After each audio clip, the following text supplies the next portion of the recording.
உளுந்தங்கஞ்சி செய்கிறேன். 300 உளுந்து போட்டிருக்கிறேன். 300 உளுந்தில் ரெண்டு அரை குக்கர் தண்ணி வைக்கணும்.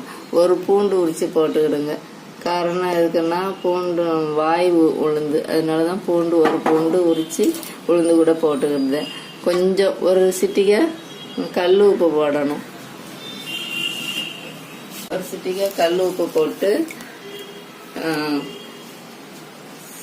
கேஸை பற்ற வச்சு இது பண்ணும்.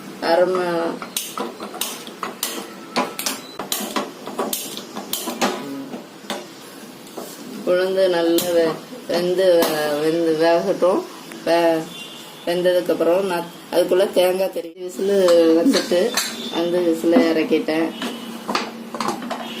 இறக்குனாங்க நல்ல பூண்டும் உளுந்தும் நல்லா குலைவாக வெந்துட்டு வெந்ததுக்கப்புறம் கொஞ்சம் தண்ணி கொஞ்சம் கட்டியாக இருக்குது. அதனால் ஒரு கிளாஸு தண்ணி சேர்த்துக்கிடுது. தண்ணி சேர்த்து அதுக்கப்புறம் கொஞ்சம் வெல்லம் தேங்காய் பால் அரை மாதிரி தேங்காய் பால் எடுத்து வச்சுருக்கிறேன். 4 ஏலக்காய் தட்டி வச்சுருக்கிறேன். இப்போ வெல்லத்தை போடுறேன். வெல்லம் 300 உளுந்துக்கு 400 வெல்லம். ஏன்னா தண்ணி நம்ம எல்லாம் சேர்க்கறதுனால 300 உளுந்துக்கு 400 வெல்லம் சேர்க்குறேன். சேர்த்து நல்லா வெல்லம் கரையணும். வெல்லம் நல்லா கரைஞ்சி வந்ததுக்கப்புறம் கொஞ்சம் கரையிட்டோம். இது உளுந்து குறுக்கு வலிக்கு உடம்பு கால் கைக்கெல்லாம் நல்ல ஒரு பலம் தரும்.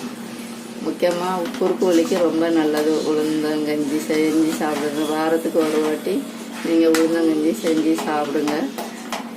நல்ல பெண்கள் கண்டிப்பாக இதை சாப்பிடணும் உளுந்தங்கஞ்சி. ஆனால் உளுந்து தான் உடைச்ச உளுந்து கருப்பு உளுந்து தான் உடம்புக்கு நல்லது.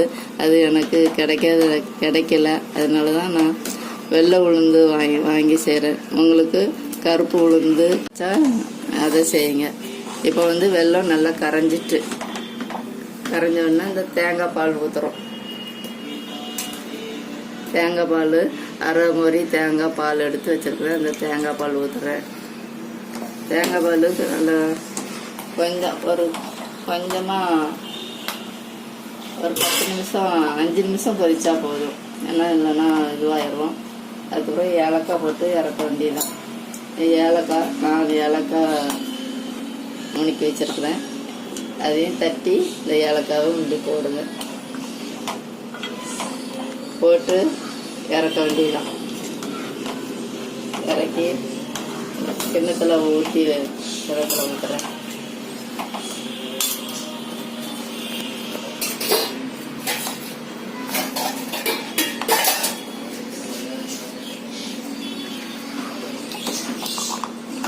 உளுந்தங்கஞ்சி ரெடி.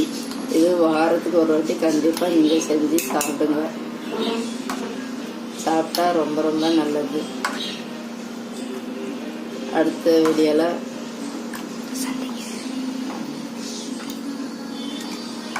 ரொம்ப உளுந்தங்கஞ்சி கண்டிப்பாக செஞ்சு சாப்பிடுங்க. அடுத்த வாட்டி உங்களை சந்திக்கிறேன். அது வரைக்கும் செஞ்சு பாருங்க, செஞ்சு சாப்பிடுங்க.